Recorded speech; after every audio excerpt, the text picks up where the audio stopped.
Yo, what up mga paps? So for this vlog, it's all about wheel alignment. Kasi itong si Jimny natin, nakaganon yung center niya pag inandar mo siya. Yung kabig niya dito banda, mahina. Mas malakas yung kabig. So basically, hindi siya pantay. So yan, ipapa-wheel alignment natin ito mga paps. Kay Paps sa Don Jose TV, Pirelli. Dito lang malapit sa bahayan, kaya doon ako pupunta. Sa Biring Road. May nag-comment tayong tropa na ang tanong niya dito is bago pa lang siya may FD and gusto niya na mag-muffler tapos gusto niya mag-delete ng resonator. So ang tanong dito baka ano yung negative para sa resonator kung nag-delete siya. Based sa experience ko isa kasi hindi man ako mekaniko. Nang naka-muffler, naka-headers para sa akin, mas maganda manakbo yung naka-stock. All stock talaga mas maganda yung hatak. Kaya nga sabi ko sa kanya, ang payo ko dun, kung gusto mo talaga magbago ng muffler, headers yan, para sa akin isabay mo na rin yung remap. Kasi kung naka-remap ka yun, tulad nakita yung kaibahan niya talagang ang laki ng in-improve ng hatak. So yun lang yung payo ko dun sa pagbabago ng resonators. Mas okay pa rin para sa akin yung all stock na FD. Huwag mo nang gagalawin, mas maganda yung hatak. Kung maalala nyo dati yung itim na FD natin, napakalakas sumatak nun, sobrang ganda kasi all stock siya.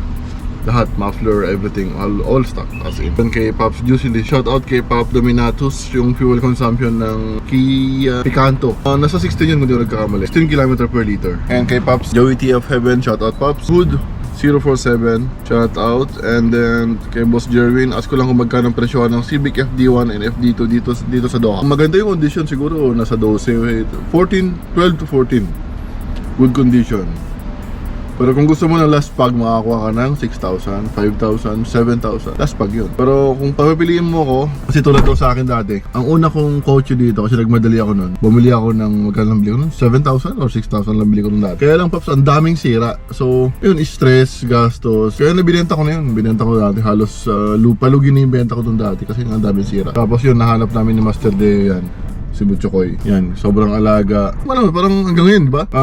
Halos lahat, all urig pa rin siya. Nagbalit man ako dyan, mga konti lang pinalitang. Payo lang, Paps, pag bumili ka ng FD rito, piliin mo na yung alaga. Kasi may kita mo naman yun. From the owner pa lang na nagbebenta, alam mo na kung maganda yung FD o hindi. Lalo na pagkabayan. Ano pa lang mapaprofile mo na yung bibila mo na. Simple lang, pag bilhin mo lang sa akin, mapaprofile mo siya kung okay o hindi. So yun lang mga Paps ang mga payo ko.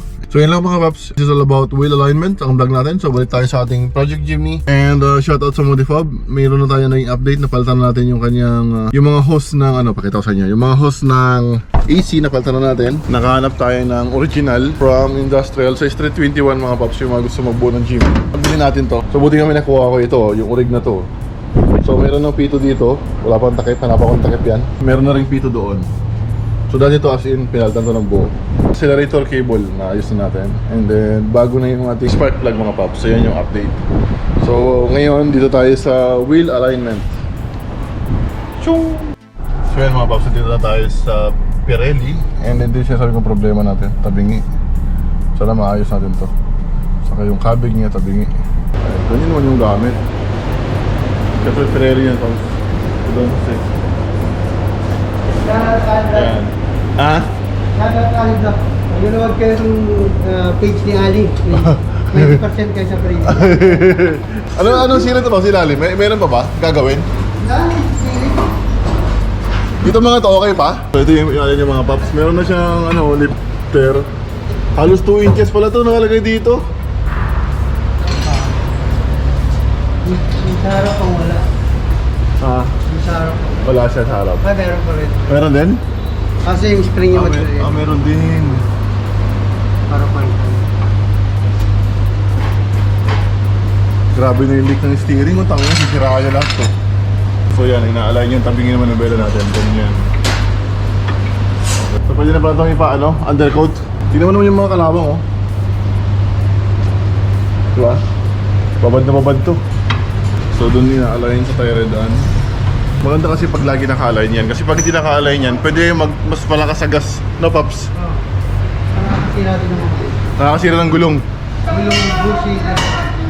So apektado pala daw sabi ni Paps yung pushing. So hindi lang lalakas sa gas. So ayun mga Paps. So habang nag-a-adjust, so maalog tong kabila. Then napalitan na rin natin.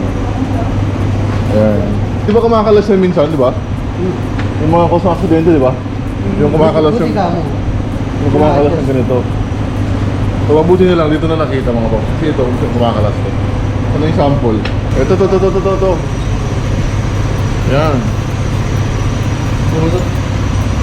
Yan, minsan kumakalas yan. Kaya importante, pag huwag kayo maglagay ng copy. Although gym nito, walang copy to. Mahalaga to, kahit anong code dapat original. Tapos isa pa dito, yung mga leak na napabayaan, ito. Ayun o. Pupudpurin niya yan. Pag pinabayaan ko pa to, pero ngayon mapagawa ko na to. Yung leak sa hose, ayun o. Pupudpurin niya yung mga bushing.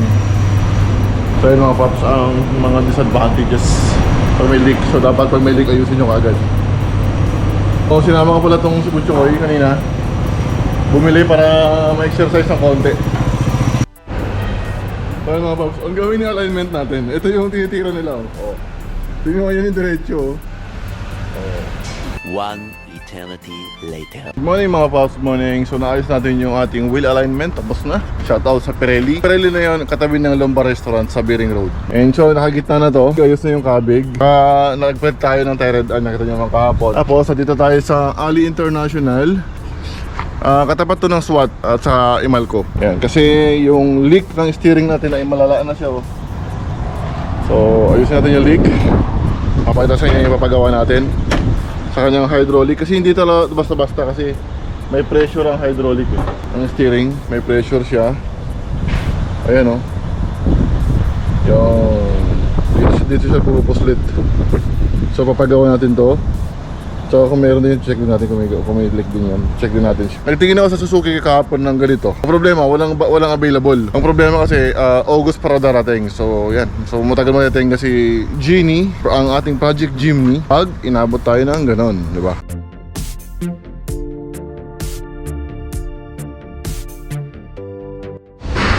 So now we got the new one. Ito na yung bago. Yeah, just put it bro, no problem. So yun nga mga paps, medyo malapit na matapos tong ating Jimny project. Kasi okay na yung AC, okay na yung wheel, okay na yung steering, wala ng leak. So yun, medyo mahaba, butik this too. Aywa. So medyo mahaba-habang gawaan pa to. So nakakalabas na ako ng araw ngayon mga paps. So ano yan, dati hindi ko nilalabas ng araw, usually si Butchoy ang nilalabas ng araw, kaya yung Pajero. Pero ngayon, at least kahit na gamit ko na siya.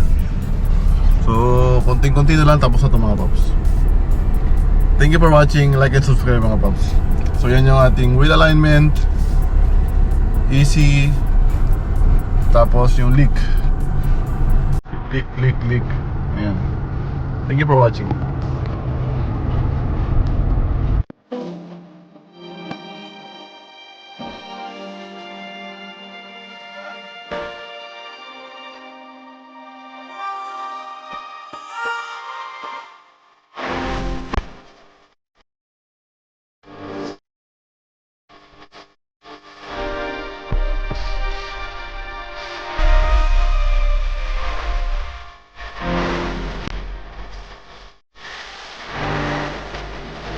Okay, kaibigan. Hello.